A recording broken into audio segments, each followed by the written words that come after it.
harabayam, aylardan harabayam, baykuş başıma konar zanneder harabayam. Ev harabam, hal yaman, ev harabam, aynı bir baykuş kimin olup da ev harabam. Harabadı, çağırmam, harabadı, fakire saray verme, ha görer harabadı. Harabadım, kim yazdı? Harabadım, Mustafa bana düz yolu gösterdi, ben attım harabadım. Harabasar, kim elin harabasar, ne beyluğu dosta ver, ne kolu harabasar, boynuma düşmana ver, dost assa harabasar. Harap oyun, batır harap oyun, öz dostlarım benim için kurumlar harap oyun. Harap ağlar,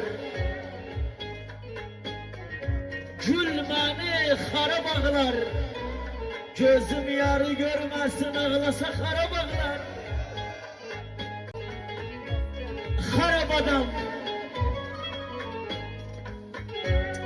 yapılsın harap adam, çok dostçuna iyilik ettim, ben oldum harap adam. Harap için, kablanı hara bitim, ister yarın kahrinden oturup, harap için, boynu ozat yetim aramı yandırdı o harap için. Harap dişler çekildi, harap dişler o günden yarı gedipti görürüm.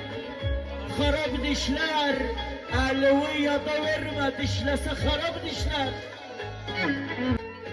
Harap etti, pişmeyen harap etti. Harap etti, pişmeyen harap etti. Şu dostun arasını kız para harap etti. Ev haraba, satmağın ev haraba. Hiç deme nenem ölüp, hiç deme nenem ölüp olmasa ev haraba, aynı neden kurtuldum, tuş oldum ev haraba.